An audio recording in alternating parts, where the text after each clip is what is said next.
cyborg, la relación sujeto-objeto, muy fuerte el mensaje que está mandando ella, porque ¿quién domina a quién? El sujeto al objeto, el objeto dialéctico de la forma de dominación del capital sobre los sujetos y cómo condiciona a toda la sociedad para mantener oprimida a la sociedad. Entonces, su punto de vista marxista se me hace muy interesante, utiliza mucho la dialéctica para la unión y lucha de contrarios, los opuestos. Es una autora que hay que seguir con mucho cuidado porque es muy profunda, ¿no? Luego, entonces, sí tiene que ver mucho con lo que hemos estado viendo de la colonialidad, porque siento que todavía la forma cosificada en la que estamos viviendo por la cuestión del capital, pues hace que estemos inmersos en un mundo entre objeto, tecnología, que es lo mismo, y sujeto, de tal manera que estamos en una etapa todavía primaria de la relación con los objetos, pero esos objetos condicionados por el gran capital. Entonces, hay que desmenuzar perfectamente bien estas ideas para ver qué podemos rescatar. Es lo que iba a comentar. Lo que dice Armando me parece sumamente importante, porque me parece que es uno de los núcleos conceptuales de la autora, ¿no? Las dualidades, las dicotomías, los binarios, ¿no? Alguien tiene el micrófono abierto, no sé si Armando lo tiene abierto usted, el micrófono. Ahí está, gracias.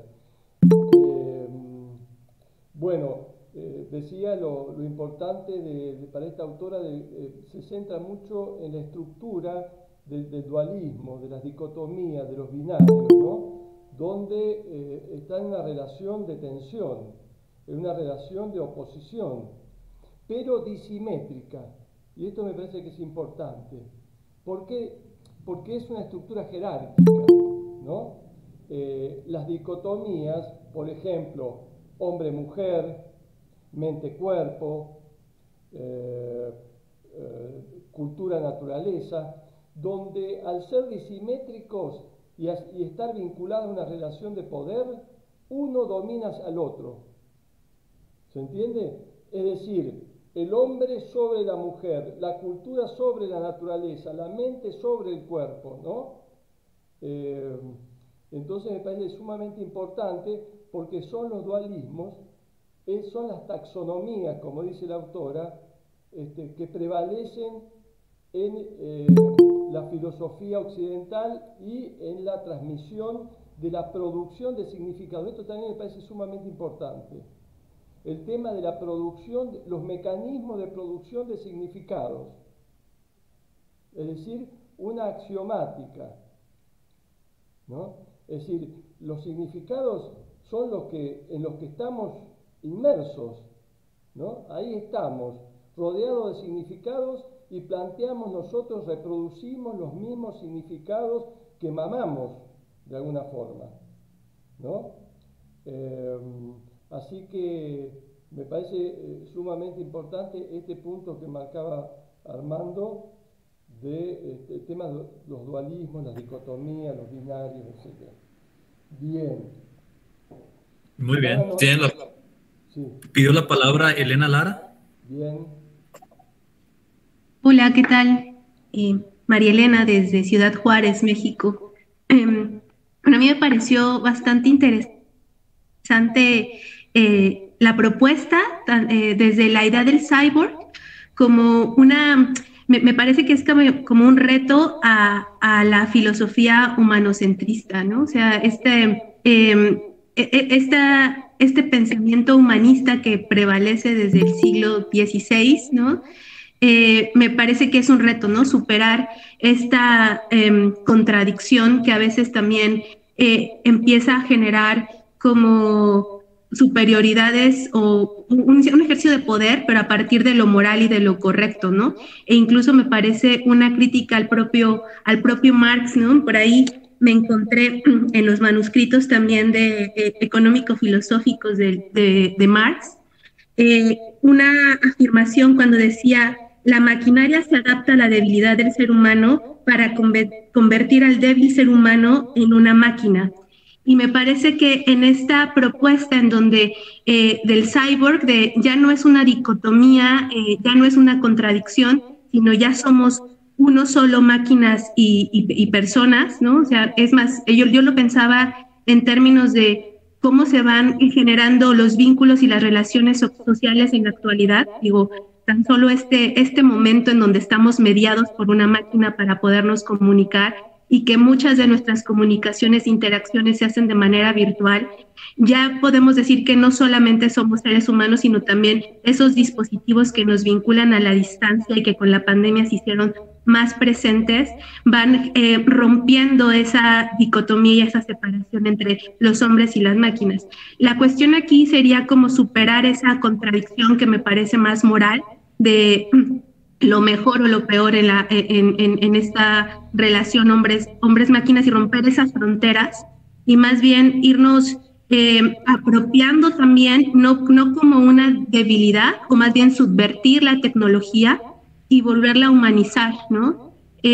Humanizar, pero no desde una, bueno, es que es difícil expresarlo, ¿no? Más bien creo que la propuesta del cyborg es justamente superar esa dicotomía y esa contradicción y vernos de una manera más integrada e integral, ¿no?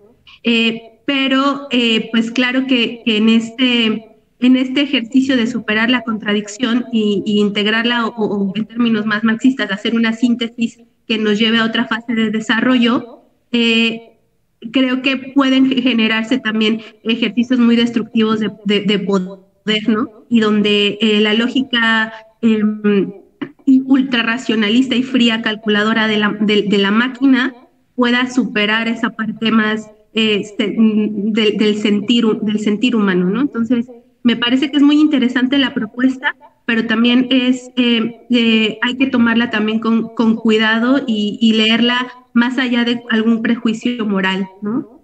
Bien, bien, Elena, bárbaro. Elena abrió dos ideas, ¿no? Primero, ¿qué es el cyborg? O la pregunta, ¿todos somos cyborgs ya? Y por otro lado, la cuestión de los desarrollos tecnológicos, ¿no? Es decir, ahí se abren dos cuestiones, ¿no? Vinculadas, por supuesto. ¿Hay alguien más, Fernando? No, hasta ahora no. Bueno, todos somos cyborgs.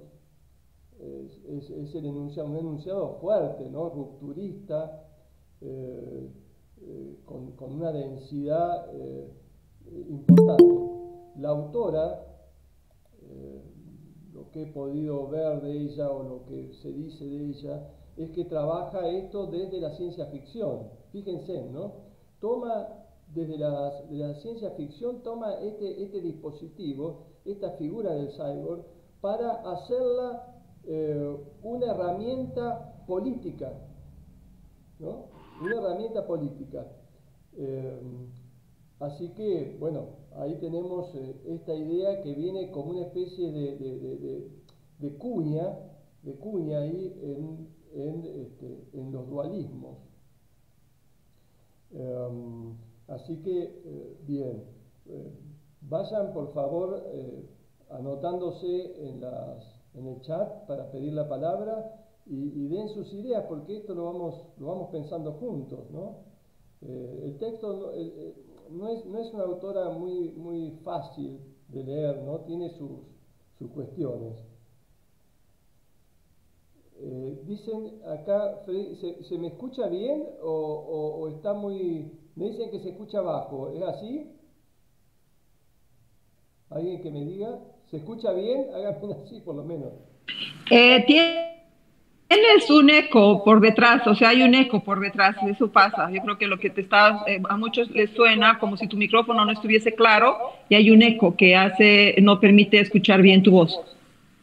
Bien, a lo mejor sea porque hay micrófonos abiertos, probablemente. Si no, ya hay más que eso, no. Puede ser. Dionisos quiere tomar la palabra. Hola, buenas tardes, noches por allá. Pues a mí me gustaría comentar algo, retomando un poco lo de Elena, que mencionaba la dificultad de esta dicotomía entre entre la tecnología y lo orgánico o biológico de este lado, y otras dicotomías que menciona la autora como dificultad de superar este elemento dualista. También menciona y cita a Frederick Jameson sobre la necesidad de el posmodernismo como dominante cultural y la necesidad de su reinvención. Entonces, esta necesidad de reinvención, no sé si se conjunta con varias conclusiones que salieron de la ocasión anterior que nos vimos, en donde como si todos buscáramos algún acontecimiento, como si todos buscáramos algún elemento que justificara algún tipo de, no sé, no quiero decir revolución, pero porque con todo este problema micropolítico, pues ya la revolución sería individual, sería interna, etcétera. Pero esta necesidad que menciona la autora de reinventar este posmodernismo, pues yo lo veo muy difícil, y justamente por lo que ella menciona como informática de la dominación.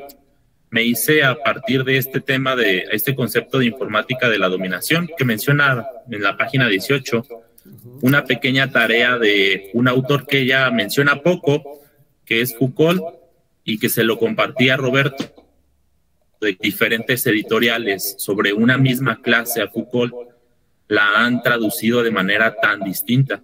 Particularmente el título de Defender la sociedad tiene dos títulos diferentes a lo largo de Centro y Latinoamérica. Uno es el que añade hay que defender la sociedad, que es distinto a defender la sociedad. Y el tercer título, todavía más difícil, sería el de genealogía del racismo. Entonces ya desde el título estamos viendo cómo la dominación, a partir no solo de la informática leída como algo tecnológico, sino la forma de modificar títulos específicos de un autor que creo ha sido el más citado a lo largo de este siglo, pues ya dificulta mucho la aproximación de temáticas que han servido para nuevas generaciones y siguen sirviendo para otras generaciones, en torno a criticar estos modelos de pensamiento y verlos desde otra perspectiva. Entonces la unión va a ser distinta cuando en Latinoamérica tenemos como una necesidad de analizar los autores europeos, tratar, y toda la dificultad de tratar de entenderlos bien, y después de entenderlos bien, entre comillas, pues qué se promueve, qué se aplica, qué se genera, qué se posibilita en torno a todo este cambio. Y yo veo ahí pues una dificultad, que esa sería como la dicotomía que yo vería muy viva hoy en día. Uno lee, uno capta a estos autores y hace un análisis y llega a diferentes conclusiones críticas en torno a nuestro entorno, sí, desde diferentes maneras. Uno supera el poder validarse, ya sea a través de las academias o a través de investigaciones o a través de otros grupos con otros, y una vez que se valida, pues alguien propone algo y se encuentra con que hay un gran espíritu crítico que sí ayuda mucho a crecer, etcétera, pero para posibilitar algún cambio o entorno social o masivo, pues viene toda una dificultad específica que noto mucho en Latinoamérica, y se presenta más cuando desde un inicio las editoriales pues no ayudan mucho, a pesar de que ya existen pues muchas teorías en las personas que interpretan los títulos. O sea, ya hay una que otra editorial que te dice este es el título dependiendo de esta persona que lo interpretó y que lo tradujo. Ok, entonces es un libro distinto y hay varias teorías ahí en traducción. Sin embargo, sí veo esta dificultad y pues sí, o sea, ha sido una realidad a nivel burocrático. Ya para terminar, hay una lectura de Chomsky en MIT en el 97, en donde menciona varios programas de Estados Unidos por manipular a otros países o a personas, otros pensamientos, justamente para desacreditar y invalidar su opinión. Entonces, sí existe un aparato tecnológico tratando de dividir y diversificar los intentos de agrupación en contra de críticas sistémicas, por llamarlo de alguna manera. Entonces, pues sí, nos queda lo micropolítico, el uno a uno, etcétera, y cada quien por su camino, pero esta dificultad de unión es algo muy, muy frágil y muy difícil de lograr. Y el ejemplo era ese. Sí, bueno, tenemos las dos caras, me parece, ¿no? Tenemos las dos caras de los desarrollos tecnológicos. Primero, que con los nuevos desarrollos tecnológicos se avanza, Foucault, Deleuze, etcétera, se avanza en la colonización cada vez mayor, ¿no? Donde la dominación es mucho más sutil y más pregnante, ¿no? Nos penetra directamente en nuestra interioridad, de alguna forma, ¿no? Esa es una cuestión. Y la búsqueda, fíjese que los desarrollos tecnológicos están marcando una búsqueda de un lenguaje formal, universal, tendiente a la perfección, que excluya las singularidades, que excluya los elementos subjetivos, etcétera, ¿no? Entonces me parece que lo interesante de esta autora es que ella plantea hacer saltar por los aires todo el sistema occidental, me parece, ¿no? A la manera nietzscheana, ¿no? Patear el tablero de alguna forma. Porque ella pone casualmente que lo que hay que hacer es subvertir la producción de significados, porque los significados son los que nos da el otro social, el otro sociopolítico. Entonces, las alternativas no pasan por los elementos que el otro sociopolítico del poder te pone en la mesa. Hay que buscarlo por otro lado, ¿no? Y no solamente individualmente, sino también colectivamente, fundamentalmente colectivamente, como dice la autora, ¿no? Porque casualmente lo que estamos haciendo ahora es utilizando un elemento de desarrollo tecnológico y tratando en lo posible de deconstruirnos a nosotros mismos y al conjunto para ver qué otra alternativa podemos, por qué lado filtrarnos, ¿no? Y para terminar, y doy el paso a la otra persona que quiere hablar, para que no se me escape, sí. Porque la reunión anterior plantearon la posibilidad de, bueno, ¿y qué podemos hacer los que nos reunimos aquí, ¿no? Así que quizás, no sé si la próxima o en algún momento, tendríamos que hacer una reunión de esta, ya no con una temática ni un autor, sino nosotros, para ver qué herramientas podemos construir colectivamente entre nosotros, ¿no? Sería como una especie de reto, ¿no? De esta especie de unidad latinoamericana que podríamos armar. Digo, lo tiro ahí para no olvidarme después, así que quizás sea buena la idea, me parece, ¿no? Bueno, sí, Fernando. Pidió la palabra Viviana Torres y después José Luis Pardo Donoso. Hola, buenas tardes. Pues bueno, hacía rato no me uní al grupo.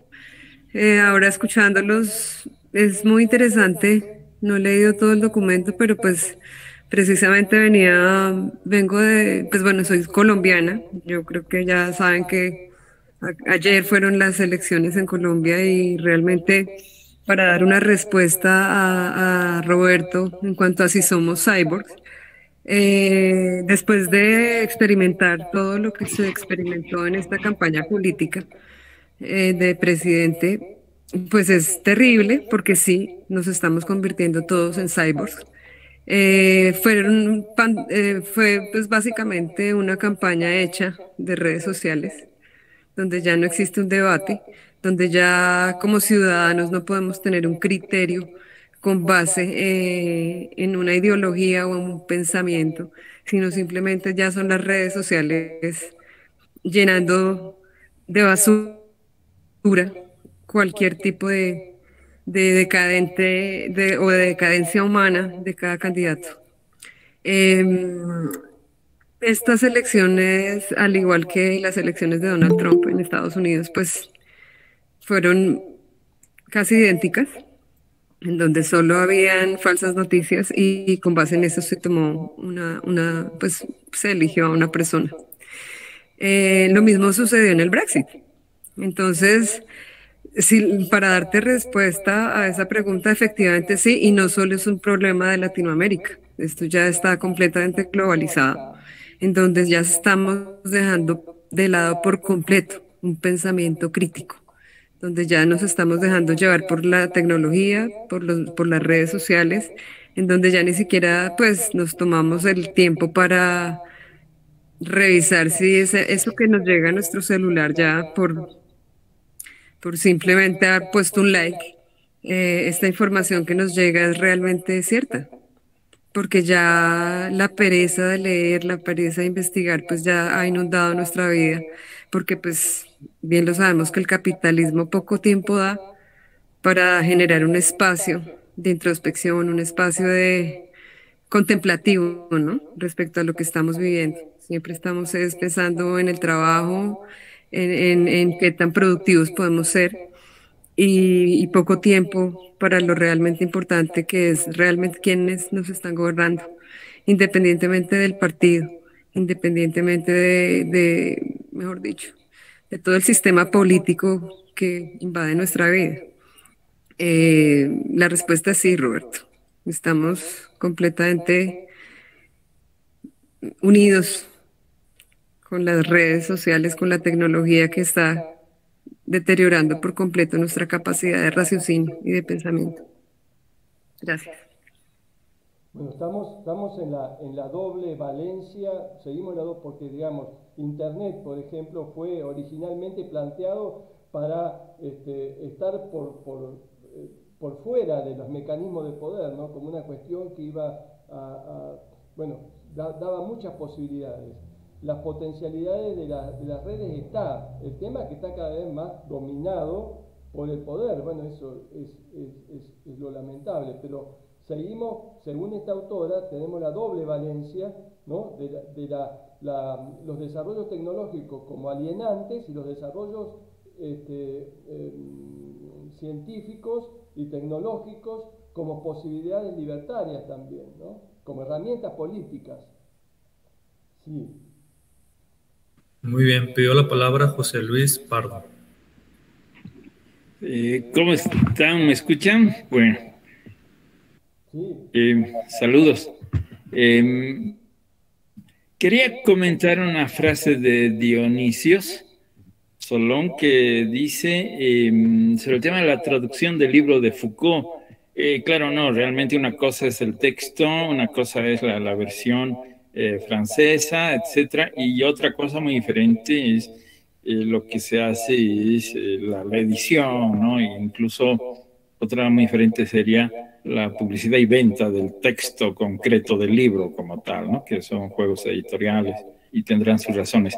Nada más me acuerdo y o sea, me queda muy claro de que la palabra defender en francés, que es défendre, quiere decir defender como en castellano, pero también quiere decir prohibir, ¿no? Entonces desde ahí había discusiones acerca de la traducción, es prohibir la sociedad y también defender la sociedad, ¿no? Y en francés es hay que defender la sociedad, así sería la traducción original. Pero luego, claro, el tema es cómo vende ese libro, ¿no? Entonces por ahí alguien dice hay que defender la sociedad, bueno, por ahí no se vende, entonces hay que ver cómo hacerlo circular. Pero es decir, hay miles de motivos. Era ese comentario breve nada más. Me gustaría también, no sé si se puede hacer también una acotación al respecto del mismo tema. Sí. Bueno, precisamente yo escribí un libro hace poco y cuando, lo que decía Dionisios, o sea, cuando estaba buscando la editorial para este libro, pues fue realmente muy difícil porque ya se convierte es como en un tema de hacer lobby, o sea, es horroroso. Em, y finalmente pues yo eh, mejor dicho, no sé ni cómo explicarlo, decidí rendirme, porque yo decía, pues bueno, que es realmente lo importante, o sea, como la valoración del texto como tal, de este gran trabajo que uno de verdad se sienta en una silla a escribir y a escribir y a escribir, o que es realmente lo que puede determinar qué es bueno y qué es malo de un escritor. El libro que yo escribí pues es autobiográfico y tiene mucho que ver con medicina. Y en mi país, personalmente, yo no encontré ningún tipo de apoyo. Lo que me decía el doctor que me atiende es, este tema no le importa a nadie. Entonces, por eso no, en mi país no conseguí una editorial. Y cuando decidí rendirme fue decir, pues bueno, entonces voy a pagar. Y tuve que acudir a una editorial española, en donde sí, realmente pues les gustó el contenido, les pareció que sí podía generar un impacto. Y es triste que aquí en Latinoamérica realmente estos temas, este tema, no, pues como que si no es comercial, si no es vendedor, entonces no sirve. Em, Pasé, Dionisios, por eso. Exactamente. Y es triste que dentro de nosotros, de verdad, como Latinoamérica, como Colombia, como nación, no haya apoyo. Entonces, pues bueno, yo hasta ahorita estoy ya organizando el lanzamiento del libro. Por fortuna ya pasó por todas las etapas y pues quedo con una sensación amarga de la falta pues como de interés respecto a los problemas que estamos teniendo en Latinoamérica. Y pues esto es lo que nos representa, ¿no? Es lo que hay. Y no hay nada más. Gracias. Bien. ¿Hay alguien más, Fernando, para tomar la palabra?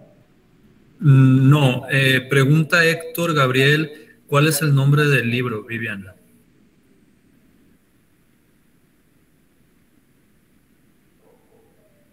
Bueno. No. Ya se va a sumar Viviana a dar el nombre del libro. Hola, pensé que estaban escuchándome, lo tenía en silencio, qué pena. No te escuchamos. Bueno, mi libro se llama Afrontando la epilepsia con dignidad. Soy paciente desde hace 28 años y precisamente el mensaje que quiero dar en el libro es que, pues primero que todo, somos personas completamente normales, funcionales, que existen muchos mitos y desconocimiento frente a esta condición médica. Y, y la idea es que no nos quedemos como pacientes en modo víctima para toda la vida y sentir que somos incapaces de hacer algo, de pensar, de escribir, de lo que sea, porque igual también el tema educativo se nos dificulta bastante. Nuestro cerebro continuamente se está deteriorando y la memoria nos afecta muchísimo. Entonces, estudiar no es fácil, pero pues tampoco es imposible, ya escribí un libro. Es una manera como decirle no solo a una persona con epilepsia, sino a las personas que tienen una enfermedad, que sí es posible seguir adelante, que sí es posible tener una vida, cumplir metas y pues bueno, levantar la cabeza y continuar. Ese es básicamente el mensaje de mi libro y muchas gracias por preguntar. Bárbaro, Viviana. Bien, uno de los elementos fundamentales de la autora es el concepto de sujeto, subjetividad, ¿no? Y esto está muy ligado a la cuestión epistemológica también, que es otro elemento donde que se apoya la autora para pensar un poco la ciencia y para pensar los tiempos actuales, por supuesto, ¿no es cierto? Por un lado, el concepto de sujeto, un sujeto que no se toca, ¿no? Porque me gusta la mirada topológica que hace la autora cuando se apoya en el tema de la mirada, ¿no? La mirada que de pronto está vectorizada, ¿no? Una mirada vectorizada, es decir, una mirada que va del sujeto a los objetos y plantea una separación, ¿no? Sujeto-objeto. Entonces, el sujeto es intocable, el sujeto de la ciencia, el sujeto del conocimiento, es intocable, es un sujeto universal, ¿no? Lo que se analiza es lo que está del otro lado de la frontera, del límite, los objetos, ¿no? Como habíamos visto con la cuestión de colonial, cuando el sujeto Europa, ¿no? El sujeto Europa analiza la diferencia de las colonias, ¿no? Siempre con un elemento degradante, de inferioridad hacia el objeto de estudio, ¿no? Entonces, esta noción de sujeto me parece que es fundamental porque ella plantea otro sujeto, no este sujeto neutro que esconde sus propias miserias, esconde al sujeto blanco, heteronormativo, patriarcal, racista, ¿no? Esconde toda esa tonalidad del sujeto occidental, ¿no? Y plantea otro tipo de subjetividad, ¿no? Situada, una subjetividad situada, una subjetividad parcial, una subjetividad ubicada en los procesos que va viviendo, tanto en la ciencia como en la vida cotidiana, ¿no? Entonces el científico, ella se pregunta, ¿cuál es la verdadera objetividad? La objetividad de la neutralidad de un investigador que esconde sus propios intereses, etcétera, etcétera, para solamente abocarse al objeto, o también tiene que incluirse el investigador como sujeto, marcando su propia parcialidad en la visión. ¿Qué es más objetivo? Cuando un investigador o un sujeto plantea su propia parcialidad, su propia singularidad en cómo va investigando, desde dónde investiga, ¿no? O aquel que de pronto es un sujeto etéreo, neutro, inmaculado, cuando esconde tantas miserias, ¿no? Me parece que ese es un elemento importante. Fernando. Muy bien. Sí, pidió la palabra Andrés Carvajal.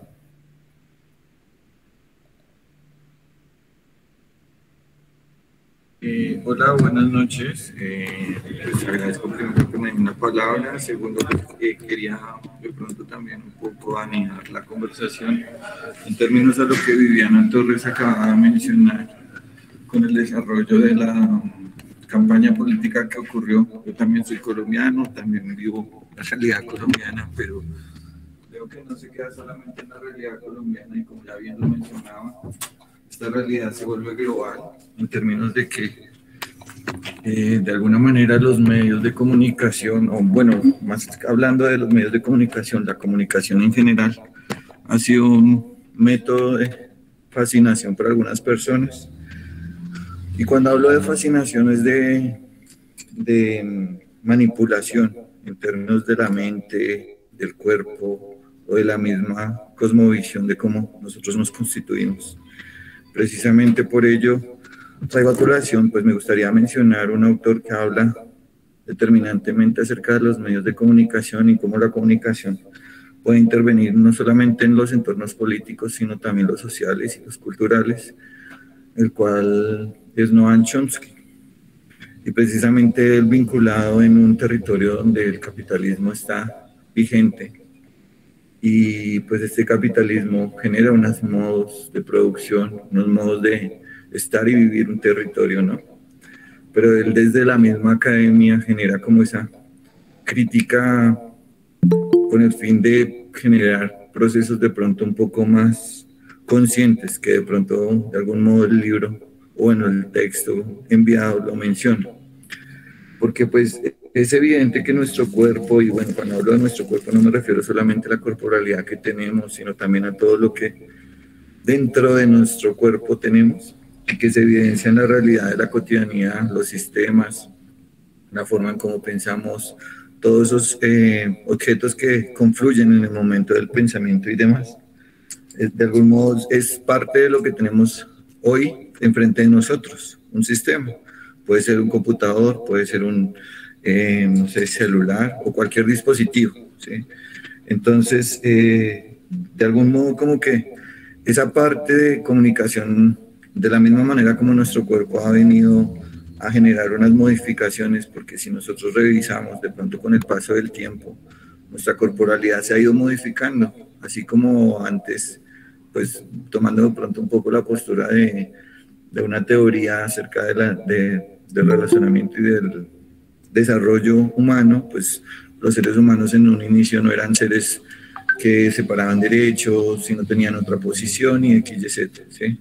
Y con el tiempo, pues precisamente han venido desarrollando posibilidades de estar y de habitar un territorio, por eso ya en este momento somos seres sedentarios y cosas por el estilo.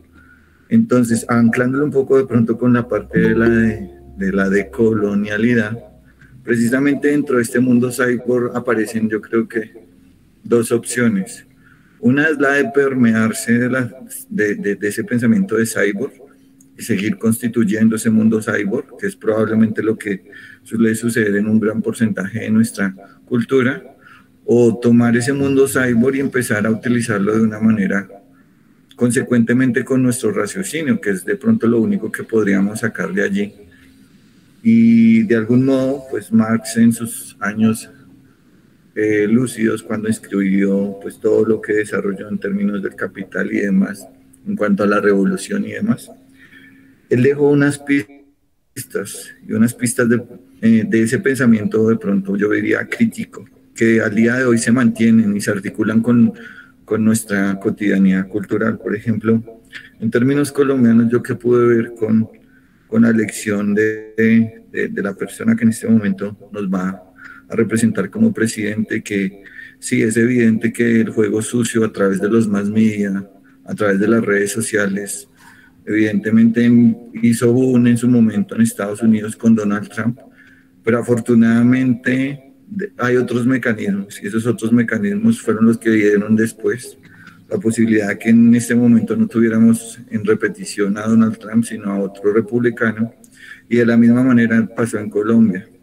porque con la desinformación tan absurda que surge a través de los medios yo diría que los medios masivos de comunicación, porque en Colombia lo lamentable del asunto en los medios comunicativos es que están controlados por entes de poder y manejan un discurso para tratar de capturar la mente de los oyentes o los televidentes y con el fin de simplemente imponer un tipo de discurso.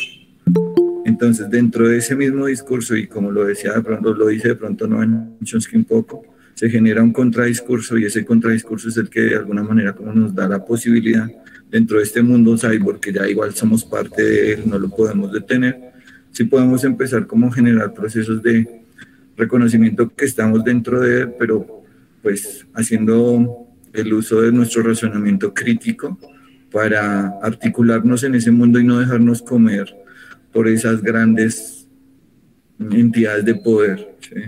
Y de algún modo como que también entender que pues nuestra racionalidad, ¿sí?, y nuestra colonialidad o decolonialidad nos puede dar pistas no solamente para un estar, un habitar, sino también para un pensarnos de manera distinta.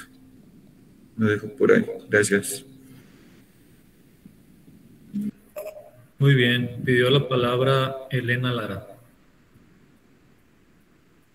Gracias.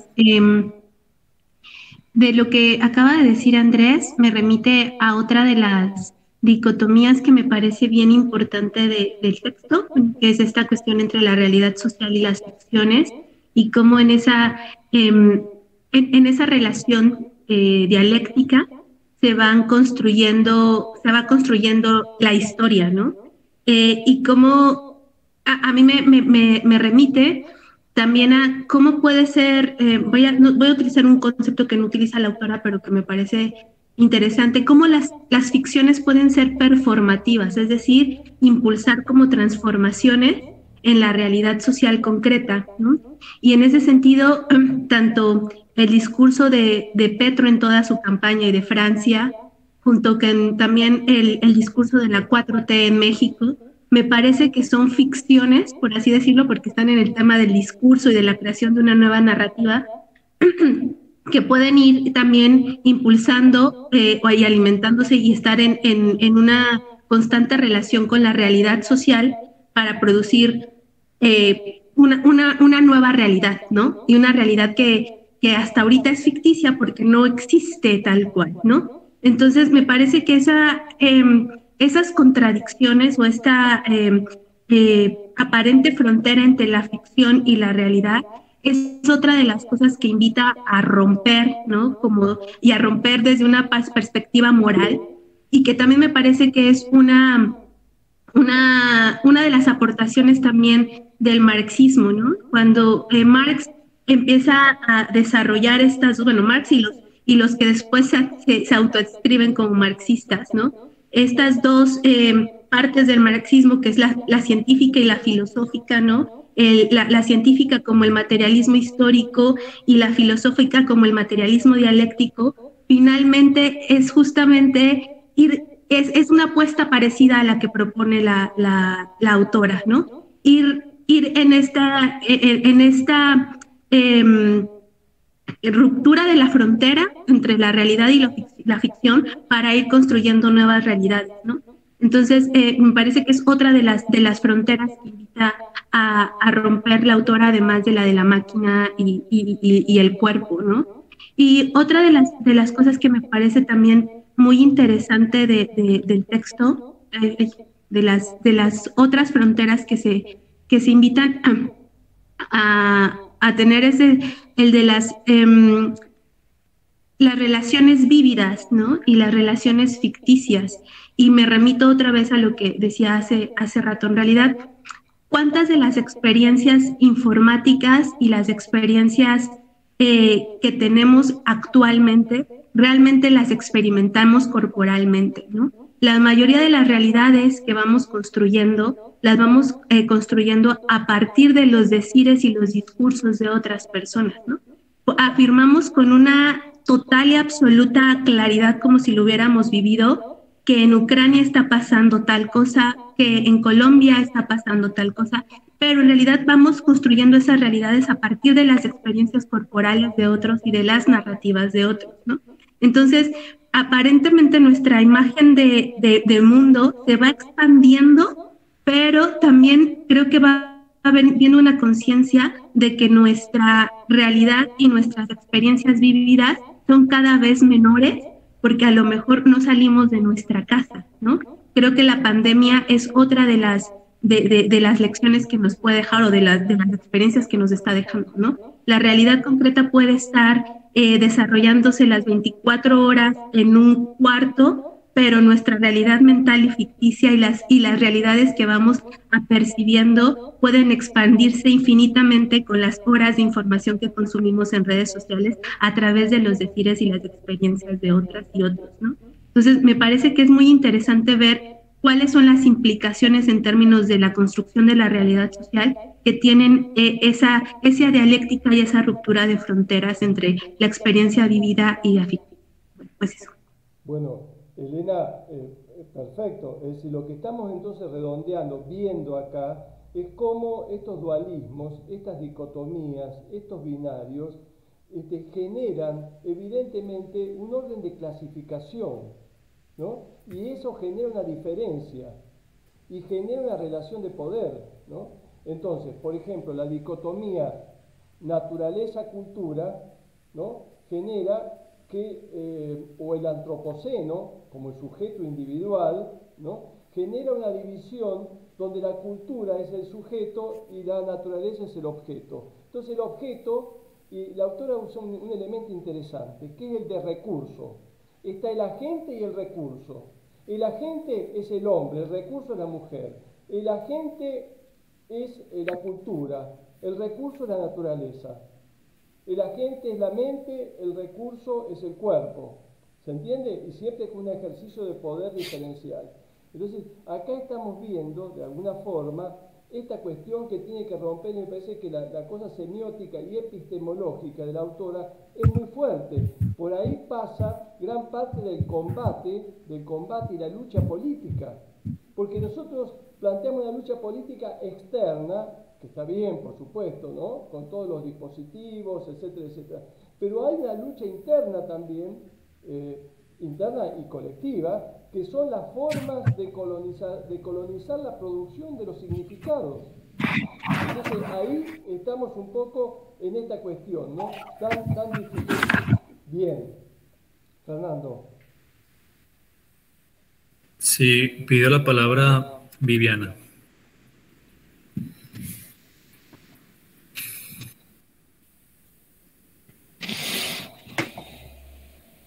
Bueno, mientras está... Creo que no escuchamos. A ver, Viviana. Bueno. Creo que abandonó la llamada hace unos minutos. Bueno. Entonces me parece que ahí estamos redondeando esta cuestión, ¿no? Y ligado a esto está el concepto que me parece que no es menor, me parece que es fuerte, el concepto de representación, ¿no? El concepto de representación es un elemento fundamental, me parece, para pensar las relaciones de poder, porque en la representación está la densidad política, en la representación es donde nosotros somos representados, a nivel significado y a nivel de estructura jerárquica. ¿O acaso los gobiernos no utilizan no son nuestros representantes? ¿No? Los políticos no son nuestros representantes. No hay una delegación nuestra hacia los demás. Es decir, entonces el concepto de representación es fundamental, porque son representaciones también dicotómicas, hombre-mujer, ¿no? Naturaleza-cultura, mente-cuerpo, y también hay otra diferenciación acá. Lo del logocentrismo, ¿no? La cuestión de la razón occidental y el cuerpo y los afectos. La reunión pasada vimos el corazonal de Guerrero Arias, corazonar, es decir, una ruptura poniendo el corazón y los afectos como elemento fundamental en la construcción política, ¿no? ¿Volvió Viviana? ¿Todavía no volvió?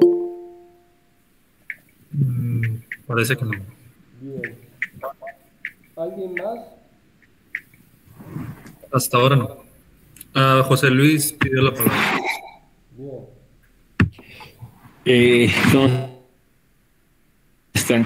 ¿Qué digo? No, comentando algunas cosas, ¿no? Por ejemplo, sobre lo que dijo Elena Lara, y algunas cosas que han dicho varios, ¿no? Por ahí sí está el tema de que no tenemos contacto con nuestros cuerpos, sino vemos el celular y qué sé yo, el internet y etcétera, no sabemos lo de la guerra. Esto es muy antiguo, muy antiguo. O sea, hay cambios obviamente actuales, pero esto es sumamente antiguo, ¿no? Simplemente hay que recordar lo que han sido los campos de concentración en la Unión Soviética, en Alemania, etcétera, etcétera, en Estados Unidos, qué sé yo. El resultado es que en los años 60, más o menos, se empieza a saber lo que realmente pasó en los 40, y en los años 60 es la generación desencantada, ¿no? Que dicen todo es mentira, aparece un pesimismo en toda la filosofía, nos han mentido todos, todo es mentira, el capitalismo, el nazismo, el comunismo, el marxismo, hay millones de personas muertas en los campos de concentración.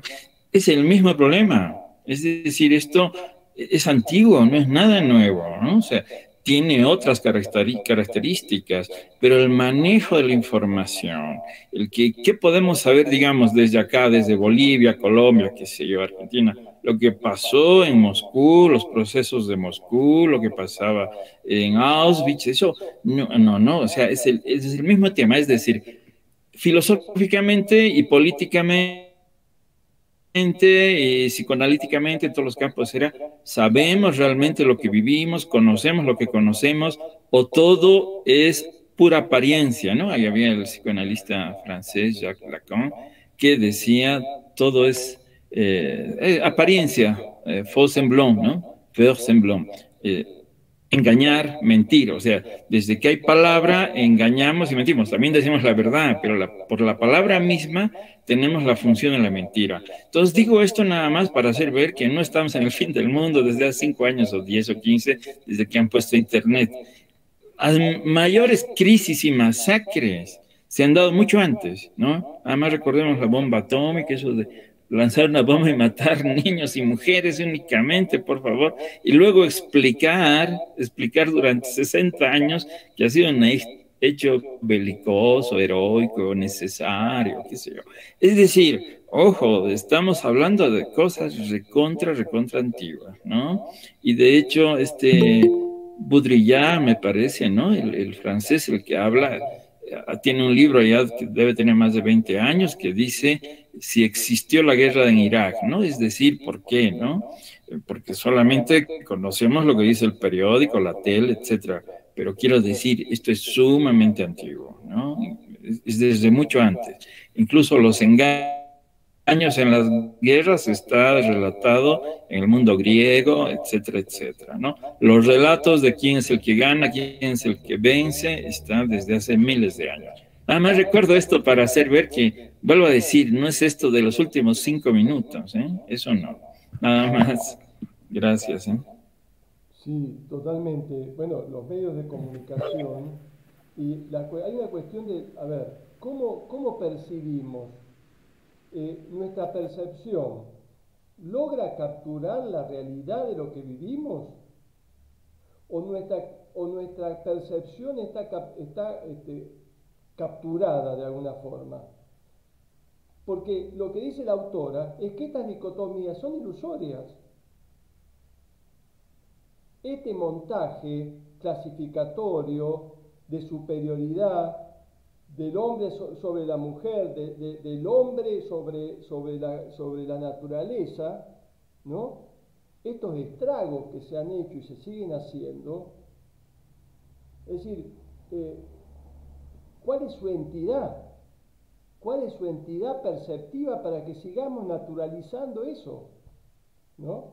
Sería un poco la cosa. Y la autora, entonces me parece que plantea algo muy interesante. Dice, la cuestión de raza, clase y género solamente no alcanza ahora. Hay que buscar otra cuestión. Por eso ella utiliza el cyborg como un elemento, ¿no es cierto? Un dispositivo, si ustedes quieren. La raza que tiene que ver con la colonialidad, la clase que tiene que ver con el capitalismo y el género que tiene que ver con el patriarcado. Son lecturas importantes, conquistas sociales que se han ido haciendo para contrarrestar esos sistemas de poder, pero dice, falta, no abarca, hay que buscar otras cosas más, ¿no? Porque es irreversible la cuestión de los desarrollos tecnológicos, de la alta tecnología, etcétera, etcétera, ¿no? Fernando. Muy bien, hasta ahora nadie ha pedido la palabra hasta ahora. Bueno, entonces... ya terminamos. Dioniso. Bueno, perdón, Roberto. En torno a lo que mencionaba Elena, se me hace, o sea, yo estoy de acuerdo contigo, Elena, y por eso me enfoqué en esa nota al pie de página número 3, porque en esa página la autora dice ya va siendo hora de escribir la muerte de la clínica y menciona los métodos de la clínica requerían cuerpos y trabajos. Nosotros tenemos textos y superficies. Entonces, en torno a esto y a los autores que después mencionan justo esa nota, nota 3, pues mencioné lo de Foucault. Respondiendo un poco a José Luis, no es en torno a la diferencia entre hay que y defender la sociedad, sino el cambio en genealogía del racismo. Y solo me enfoco en los títulos, porque si tú lees las 3 editoriales, ves los cambios. Y dado que somos, como la autora dice, textos y superficies, se me hace muy importante poner atención en este tipo de conceptos y más que nada en un autor que ella está mencionando como un autor que estuvo en la implosión de ciertos cambios, que es Foucault, pero que ahora está los cyborg. Y los cyborg requiere de a los posmodernos, reinventarlos. Entonces, ¿cómo reinventas? Incluso José Luis lo mencionó a Baudrillard. ¿Cómo reinventas todo esto? ¿Cómo reinventas estas críticas posmodernistas que por un lado sirven tanto, pero por otro, como lo menciona Chomsky, pues no propone nada, es la crítica de Chomsky siempre, hasta Zizek. ¿Qué propone? ¿Qué propone? Entonces ahí veo una dificultad, porque incluso en un texto, solo centrándote en un título, veo esta dificultad. Sí, necesitamos más experiencia de cuerpos, y ahorita la tenemos. Acá yo incómodo como estoy, pero la tenemos. Sin embargo, se me hace sorprendente que esta autora nos mencione que somos texto y superficie, y no se enfoque a la experiencia del cuerpo que mencionas, Elena. Bueno, ella habla me parece, ¿no? Me parece que habla de interespecies, por ejemplo, ¿no? Es decir, estas nuevas posibilidades que se abren con nuevas subjetividades, le da mucha importancia a ella. Hay una película muy linda que yo me olvidé de subirla sobre ella, ¿no? Una entrevista larga que se transforma en una película, que es muy interesante. La voy a mandar al grupo en algún momento cuando la encuentre. Es larga, pero bueno, está muy buena, porque ella plantea una nueva sensibilidad, ¿no? Y para plantear una nueva sensibilidad, casualmente, es importante los cyborgs como elemento intermediario, ¿no? La pregunta es, por ejemplo, ¿el perro es un cyborg? Es un híbrido el perro. El perro, la mascota, es un híbrido, ¿no?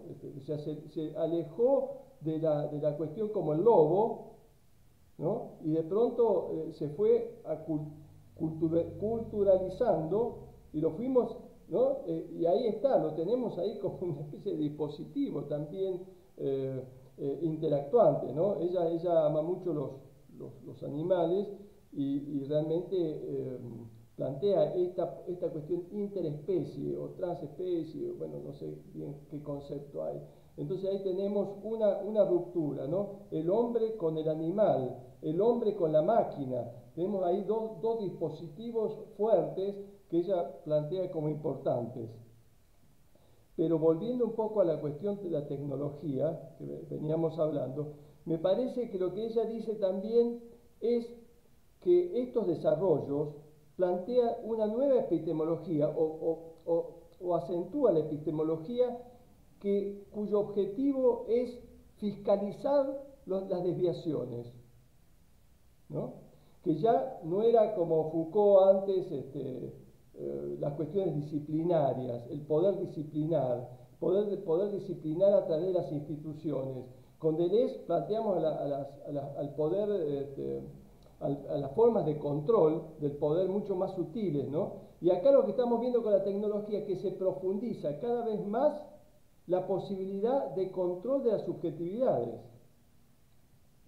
Y de esta forma tratar de regular las desviaciones, es decir, fiscalizar las desviaciones, ¿no? Me parece interesante también ese concepto de la autora. ¿Puedo hacer un comentario? No escribí ahí en el chat, pero sí. Adelante. No, nada. ¿Cómo les va? Buenas noches. Sí, es interesante todos los argumentos y planteos que se estuvieron desarrollando a lo largo de esta hora. Y respecto del texto de Haraway, me parece interesante como el cyborg o la figura del cyborg como una metáfora que ella construye. En realidad no lo construye, ¿no? Sino que es una idea emanada de la ciencia ficción y de la cibernética, ¿no? De hecho, yo cuando hablaban pensaba en la película Blade Runner, ¿no? Que plantea esta cuestión de los androides, de ese terreno fronterizo entre lo orgánico y lo inorgánico, la máquina y el hombre, ¿no? Que expresa un poco lo que posteriormente, porque la película es anterior al texto, a este manifiesto de Haraway, plantea un poco una metáfora, ¿no? De esa suerte de hibridación que rompe con estas dicotomías a las cuales hacían diferencia entre naturaleza y cultura. El dualismo como un concepto fundamental en el desarrollo de todo el ideario de la modernidad, la idea de mente-cuerpo, naturaleza-cultura, hombre-mujer, masculino-femenino, etcétera, etcétera, ¿no? Y cómo la modernidad se ha ido constituyendo a partir de estos dualismos o estas dicotomías. Y en ese sentido me parece que es más que interesante porque desde el punto de vista, no sé si lo habían mencionado, quizás lo mencionaron y yo se me escapó, ¿no?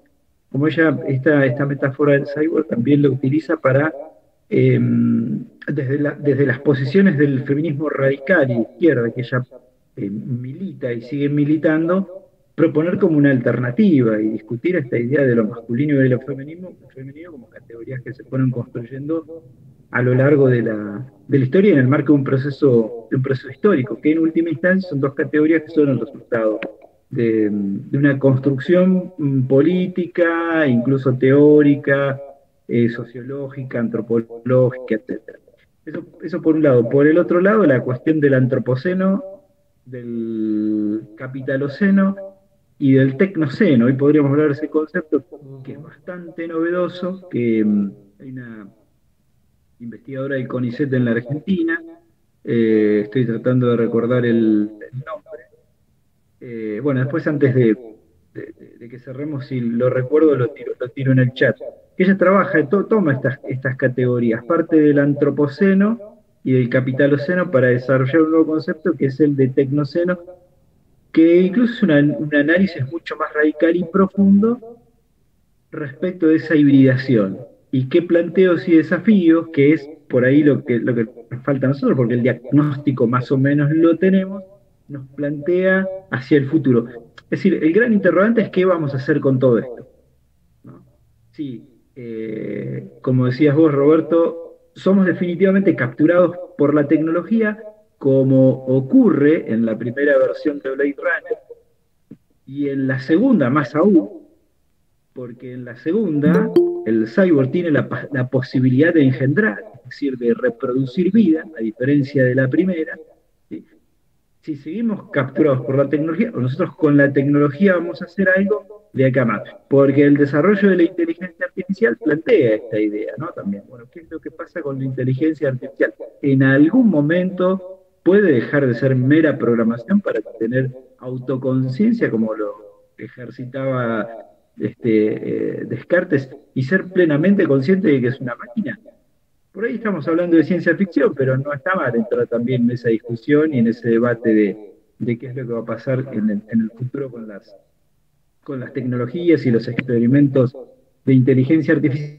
De hecho, el algoritmo algo de inteligencia artificial tiene, porque hay un texto de Mercedes Bunz, que es una investigadora, creo que es alemana, que trabaja el tema del algoritmo, y bueno, ella cuenta en un trabajo que lo presentó incluso acá en la República Argentina, de cómo dos diarios muy importantes, uno de Alemania y otro de los Estados Unidos, han experimentado con esta idea de que la inteligencia artificial pueda construir noticias, ¿sí?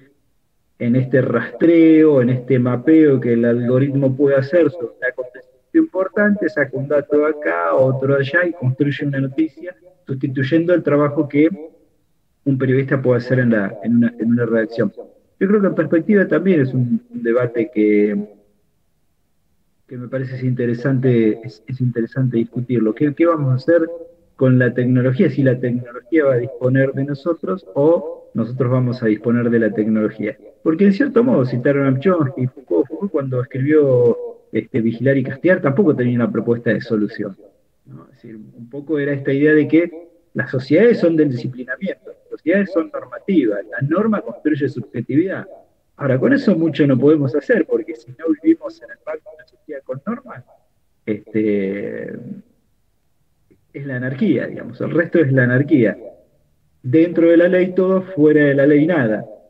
¿Sí? Digamos, fuera de la ley es el soberano que tiene el poder, que tiene la facultad de salirse de la ley para volver a entrar. Una vez que entra dicen, miren que del otro lado no hay nada.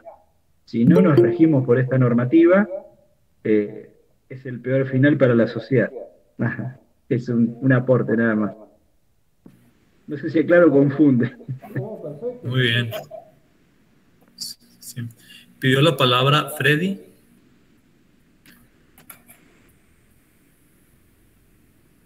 Escuchaba atentamente las propuestas, las opiniones, pero yo quisiera, a ver, desde mi punto de vista antropológico, el ser humano desde que baja del árbol empieza a crear objetos.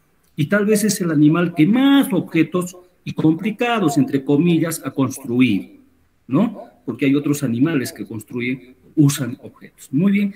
Entonces, no es una novedad, ¿no?, que las personas en el devenir histórico del ser humano hayamos creado infinidad de objetos.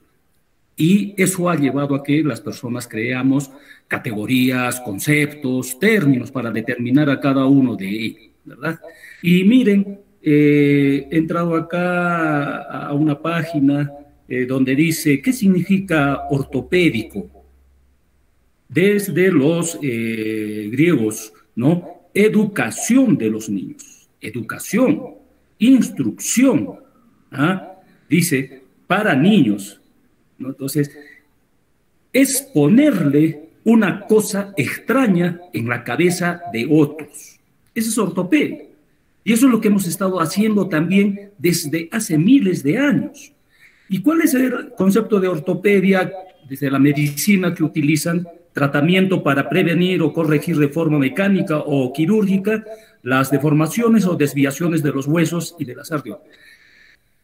El ser humano, miles de años, ha estado, ¿no?, utilizando la ortopedia en el cuerpo humano. ¿Qué dice, qué conceptos utiliza Donna Haraway en su artículo? Mujeres de color, transexuales, homosexuales, bebés humanos con corazón de mandril, personas con prótesis, drogadictos, trabajadoras en las fábricas de electrónicas japonesas, personas con alteraciones genéticas, ¿no? Y uno puede hacerse la pregunta, ¿quién tiene en común, qué tienen en común estas personas descritas anteriormente? Entonces, hay una idea, dice, actualmente este término de cyborg se traslada al lenguaje y a la cultura popular. El cyborg no es únicamente un hombre con accesorios tecnológicos. En realidad, cyborg podemos ser todos los que fuimos formados por una cultura tecnológica. Además, muchos aspectos de la vida cotidiana nos acercan a este concepto, tales como la ingesta crónica de medicamentos, el bodybuilding, la cirugía plástica, las transfusiones, las vacunas y el empleo de psicofármacos y psicoactivos, ¿no? En 1984, Donna Haraway ha publicado el manifiesto Cyborg, el cual tiene como objetivo visibilizar la confusión que presentan las fronteras y las responsabilidades que llevan su fabricación y aporte a la cultura y teoría feminista, ¿no?, dejando de lado el naturalismo. Esta lectura, hace unos 4 o 5 años lo hemos discutido desde la antropología, y habla, Haraway ella además había escrito otros artículos en, se puede decir, pueblos jóvenes, asentamientos humanos, así como utilizamos acá en el Perú, en Francia.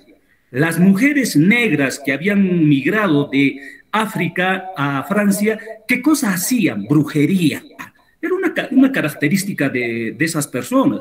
Nosotros los aymaras, los quechuas, cuando hemos bajado a la ciudad, ¿no?, a Lima, nosotros hemos hecho pues nuestros pagos al Apu, ¿no? La migración permite eso, ¿no? No perder nuestra identidad, nuestros rasgos culturales. Las mujeres negras de África que fueron a Francia empezaban a hacer sus magias para curar, para decir cómo te va a ir bien o mal.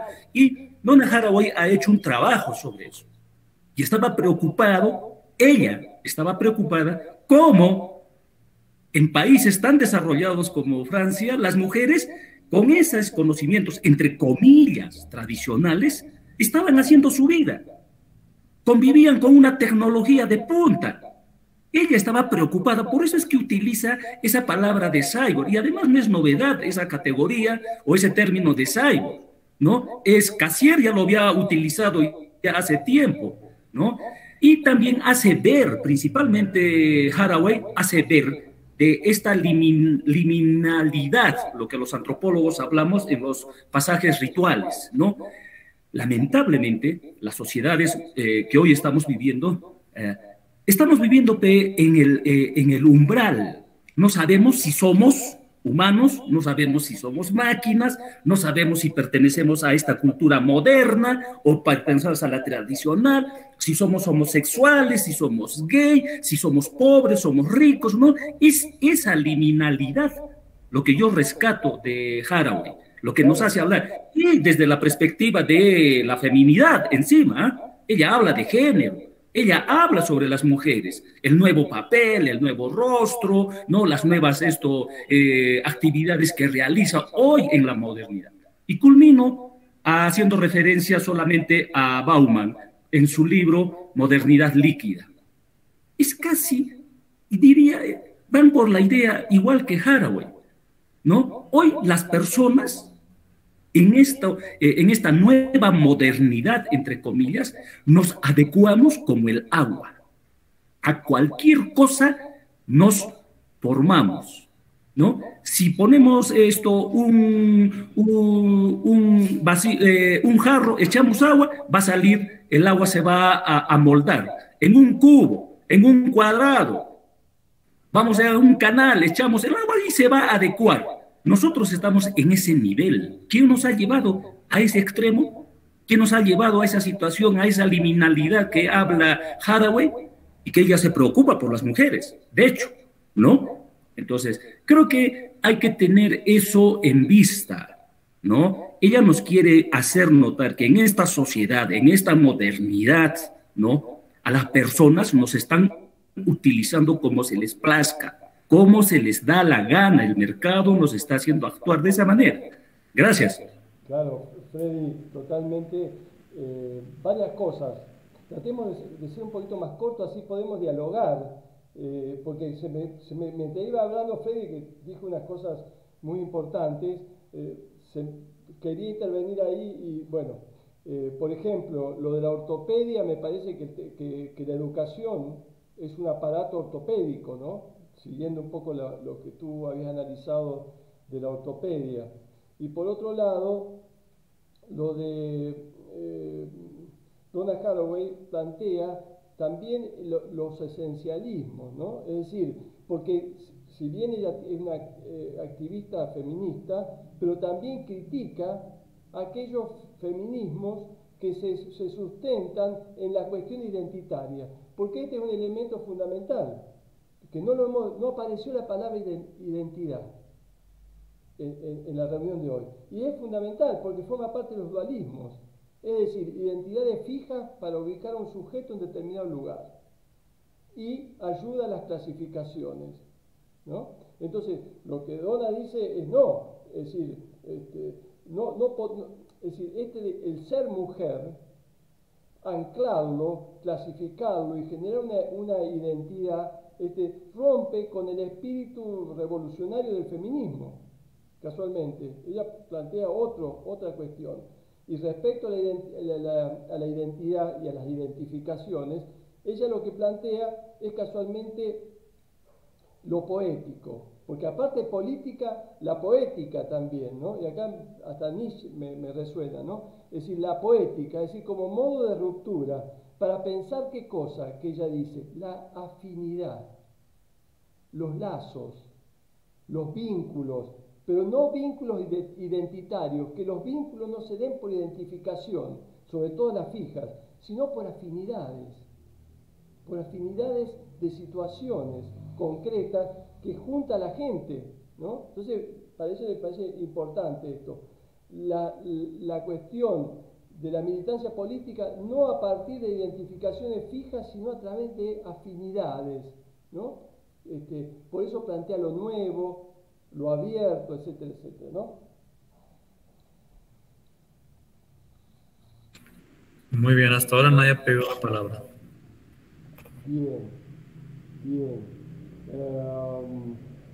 No sé, si quieren, podemos ir haciendo una síntesis, no sé, es muy difícil. Las cuestiones, a ver, me parece ya desde Nietzsche, que cuando vimos el encuentro sobre Nietzsche, el libro de Gilles Deleuze sobre Nietzsche y la filosofía, vimos el capítulo Lo activo y lo reactivo, y vimos la importancia. Nietzsche dice más o menos algo así, ¿no? Dios ha muerto, pero el veneno continúa, ¿no? Y tenemos introyectado, interiorizado al sacerdote. Es muy fuerte eso, porque es lo que nos pasa. Tenemos introyectado el sacerdote, es decir, tenemos la sustancia semiótica impuesta por años de cultura religiosa. Y vimos cuando trabajamos colonialidad, vimos cómo para colonizar América, Europa no solamente invadió a nivel de las fuerzas físicas, digamos, bélicas, América, sino también que fue con la religión. Fue a destruir las culturas y meter la propia cultura y la propia religión, ¿no? Entonces, la religión como una especie de cyborg, digamos, antiguo, en el sentido de meterse en las subjetividades. Entonces es muy importante el tema que dice ella de la producción de significados, que no es otra cosa que lo que plantea Nietzsche sobre esto, ¿no? También la construcción de los sentidos, habla Nietzsche, generado, por ejemplo, como ejemplo de la religión, ¿no? Así que me parece que es un elemento importante para tener en cuenta. Y las identidades, que es muy fuerte para el autor el concepto de identidad, que va ligado a los dualismos que hemos hablado en diversas cuestiones, ¿no? Porque la identidad está ligada al sujeto europeo, al sujeto blanco, al sujeto racista, ¿no? E identifica y coloca, también identifica al otro como ser inferior, etcétera, etcétera, ¿no? El hombre identificado, el hombre de la política, el hombre de la calle históricamente, la mujer centrada en el tema de la casa, inferior, etcétera, ¿no? Me parece que es importante también estas cuestiones. Bien. ¿Se han cansado ya? ¿Qué pasa? No, estamos bien. Bueno, yo estoy bien. A ver, ¿alguien más?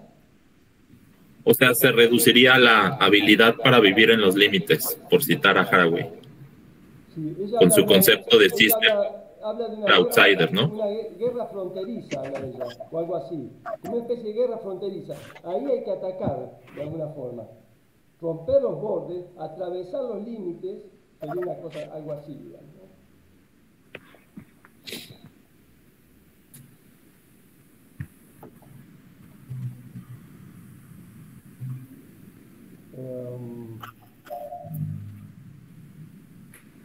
Bien.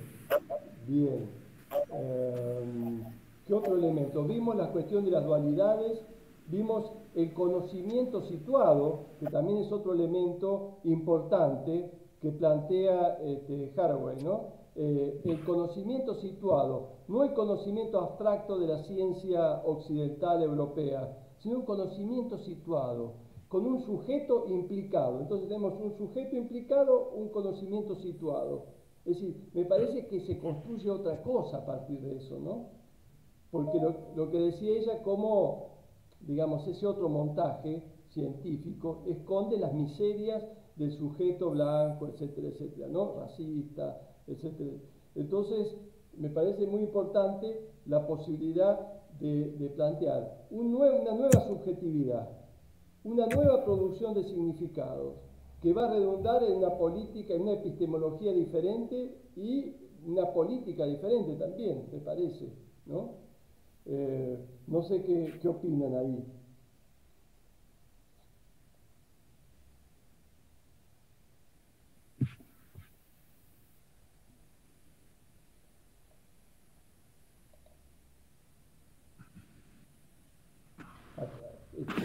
Se está grabando esto, chicos, no hagamos mucho silencio para que después sí, comentaría algo. Hay varios conceptos que suenan más bien a otros autores, ¿no? Esto suena a conocimiento situado, a pensamiento situado, a epistemología situada, etc. Eso sí se nota mucho en el texto, que parece que hay muchos autores en muchos párrafos, ¿no? Que tal vez no están nombrados ni trabajados. Eso sí me suena. Lo que me parece interesante, que obviamente para nada es nuevo, pero me parece interesante que se lo comente acá, es de que cuestiona el tema de la identidad en el sentido de ese afán gigante que se tiene ahora por autodefinirse, autoidentificarse y decir yo soy, ¿no? Yo soy, o sea, unir al ego, ¿no? al yo, una palabrita, un verbo, ser, yo soy tal cosa, yo soy feminista, soy cyborg, alguien puede decir, soy lo que sea, ¿no? Y considerar de que eso fuera algo recontra importante cuando más bien, eso sí es una cosa totalmente fantasiosa la identidad, ¿no? O sea, si hay algo que le debemos a la ficción es la identidad como tal. Además es una ficción yoica, ¿no? Pero sobre todo, claro, busca la rivalidad contra los que no son como yo, necesariamente establece un yo y los otros. Y obviamente sí, ese es un gran problema, ¿no? Eso comentaría. Sí, y me parece, ligado a lo que tú dices, lo del yo y las identidades, me parece que una de las porque la pregunta es, bueno, ¿y qué hacemos con todo esto, no? ¿Qué hacemos con todo esto? Me parece que, por ejemplo, la cuestión de destituir el egocentrismo o el narcisismo propio, ¿no? Y dar lugar a la posibilidad, y acá la ruptura con los significados, que plantea la autora también, dar lugar a la producción de una exterioridad interna, ¿no? Lo que el psicoanálisis, pero más ligado a la producción de Deleuze y Guattari, es la producción de algo otro, es decir, la producción de la humanidad, digamos, el sujeto humano no se puede centralizar solamente en el yo, no solamente con las representaciones conscientes, ¿se entiende? Hay algo más en lo subjetivo, hay algo más. Y me parece interesante la exterioridad que habla de romper las dualidades, esa exterioridad otra, ¿no? Del mundo, del cosmos, de la naturaleza, y también la exterioridad interna nuestra como producción deseante, y que esas dos exterioridades de alguna forma generen una especie de topología diferente para puentear, entre comillas, la hegemonía de lo consciente, de lo yoico, de las representaciones, de la estructura sintáctica, en otro momento también habíamos hablado, ¿no? Sujeto, objeto, ser, predicado. Se predica, calificación, a través del ser, entidad ontológica, a un determinado sujeto X. ¿Se entiende? Es decir, estamos atrapados en las identidades, estamos atrapados en las representaciones, estamos atrapados en la producción subjetiva, estamos atrapados en el lenguaje, de alguna forma. Bien. Muy bien, pidió la palabra Elena. Bueno, pues a mí me parece que, aunque es un texto no es nuevo, pues, es un texto ya viejo, casi 40 años de que fue escrito, me parece que la propuesta de este mito del cyborg como una propuesta subversiva, es decir, romper justo estas estructuras y estas diferencias dicotómicas que van generando estructuras de poder muy jerarquizadas y normalizadas, ¿no? Romper o imaginarnos como un cyborg, me parece una propuesta interesante en términos de emancipación y de concebirnos de esa manera. Bueno, yo vivo en la frontera, ¿no? En la frontera entre México y Estados Unidos, y creo que aquí se generan identidades muy interesantes, ¿no? Justamente muy cyborgs, porque no somos, bueno, de este lado sí somos muy mexicanos, pero del lado del Paso, por ejemplo, pues no son ni gringos ni mexicanos, latinoamericanos, ¿no? Desde la comida se vuelve, estas barreras identitarias se van diluyendo, ¿no? Desde lo gastronómico, el lenguaje, etcétera. Pero me parece interesante retomarlo desde las nuevas luchas identitarias y desde las luchas que se han generado sobre todo a finales del siglo XX y principios del siglo XXI, como luchas cyborgs, ¿no? O sea, retomando como esta cuestión, porque estamos hablando de partidos políticos que están, digamos, que en una estructura hegemónica, pero de personas que tienen identidades que habían sido excluidas, ¿no? Estamos hablando también de los movimientos, por ejemplo, por acá el movimiento chicano, ¿no? El movimiento LGBT, es decir, donde ya las fronteras y las categorías de las luchas ya no caben, ¿no? Ya no estamos hablando de unas luchas políticas de contrarios per se, ¿no? Sino de una cierta, de mestizajes, y cuando hablamos no es solamente de esta contradicción, sino de todas las diferencias que podríamos construir y que vamos generando unas identidades, digamos, políticas distintas, y en ese sentido me parece que es bastante provocadora la idea de todos somos cyborgs, ¿no? En este sentido de cuáles son las nuevas luchas que van más allá de estos contrarios, ¿no? Que ya va hacia no es lo masculino y lo femenino, sino es lo no binario, ¿no? No son tampoco los grupos indígenas, sino son todas las culturas, y que ya no hay una representación única, ¿no? Ni siquiera del indigenismo. Entonces, me parece que esa me parece muy provocadora políticamente, además de lo epistemológica, de lo que pueda llegar a ser una categoría explicativa. La propuesta del Todos Somos Cyborgs me parece muy interesante a la luz de estos 40 años y de todos los cambios provocados por los nuevos movimientos sociales en esta época, ¿no? Sí, totalmente. Ahora, para aprovechar, pues ya llevamos más de 1 hora y media, para aprovechar un poquito esto de, ¿y qué hacemos? Siempre surge esta dificultad que tenemos para prever en toda esta cosa de captura que vivimos, ¿qué se puede hacer? Es una pregunta la que hago, porque surgió en la reunión anterior, me parece que no está la persona que lo planteó, no recuerdo, la idea de poder hacer algo, este grupo que de pronto nos escuchamos, y casualmente muy cyborg, ¿no? De pronto con la tecnología que nos une en distintos espacios, ¿no? Argentina, Córdoba, México, Colombia, etcétera. ¿Qué se puede hacer? Había una pregunta, ¿daría, por ejemplo, para el próximo lunes, no sé, tiro una idea así que se me ocurrió, ¿no? La posibilidad que nos juntemos, ya no para un autor, ya no para un tema, sino para juntarnos nosotros y ver qué podemos hacer a la distancia. No sé, ¿qué se puede ocurrir? ¿No? Armar una plataforma, digo, como dispositivo tecnológico, no una plataforma política. Algo, no sé, como hacernos preguntas e interrogarnos nosotros casualmente desde este lugar. Bueno, ¿y qué podemos hacer? No sé qué les parece.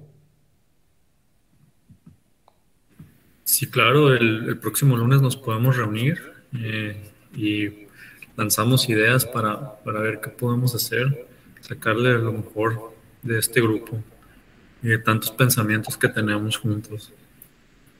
Sí, y quizás de alguna forma podernos comunicar, porque hay una cuestión que me está sucediendo a mí, porque soy el que por ahí subo los videos, agarro los artículos, me comunico, recibo la gente que se suma a los grupos de WhatsApp, pero no hay una...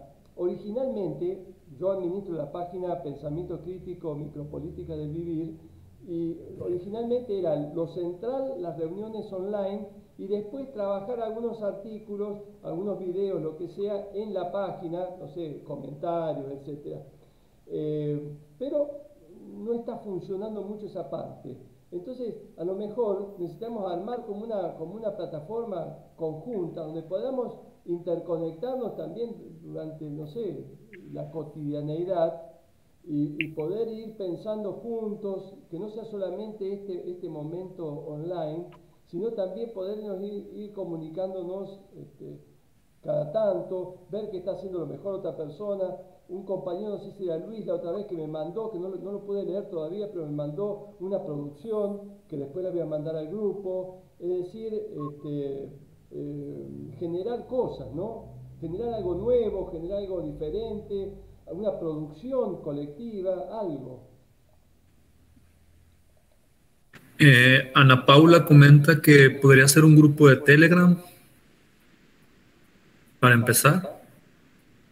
Bueno, de hecho estamos en un grupo de WhatsApp, pero no podemos comentar, ¿verdad? Claro, porque miren, pero fíjense, en una cosa rarísima, comento esto. Hay 3 grupos de WhatsApp ligados a esto. En total deben sumar 600 personas.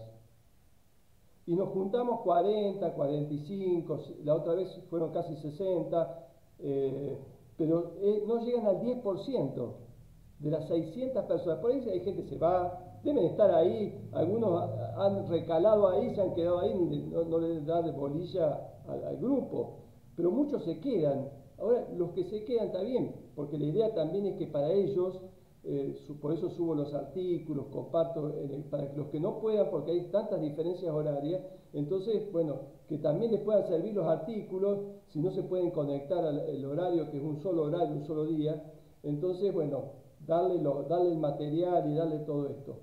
Pero a lo mejor, quizás, de esas 600 personas, pongamos 300, 200 que estén medianamente activas, que podamos tener un espacio donde ellos se puedan comunicar y no sea solamente un día en un horario de Argentina, que para otras son las 5 de la tarde, están trabajando, no sé. Entonces, pensaba esa posibilidad. No sé si armar una página, no sé qué posibilidad puede existir.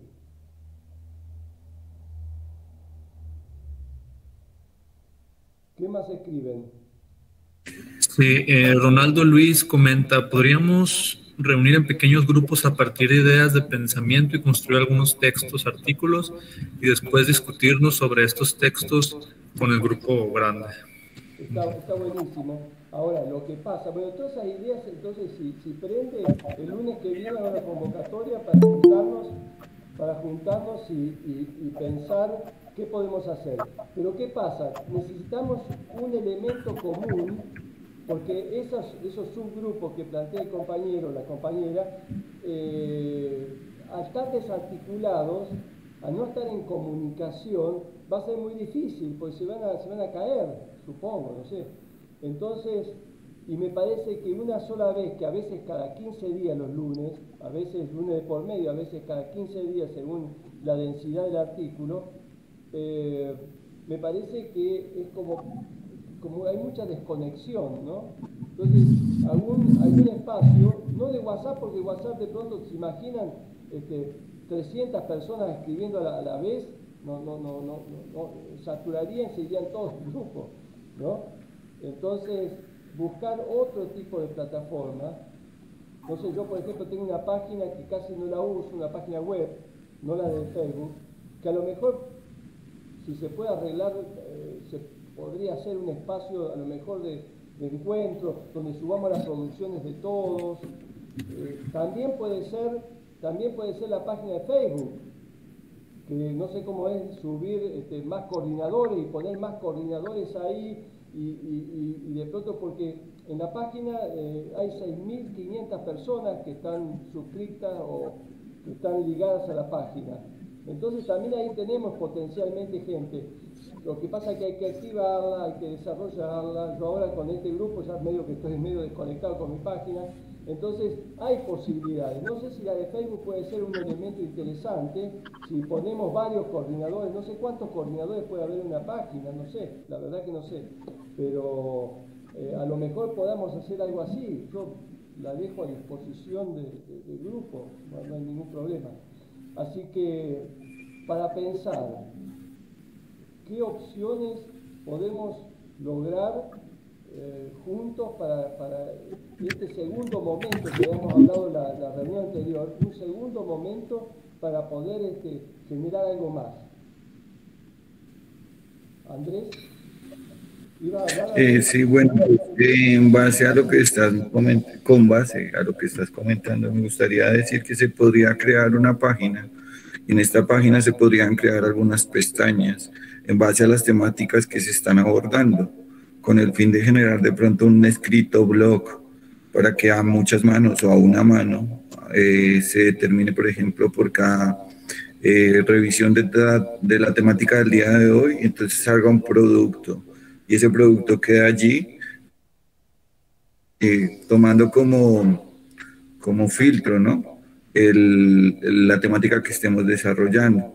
Eso lo podríamos hacer en, por ejemplo, un servidor que es conocido, es Wix, y es simplemente con el correo electrónico.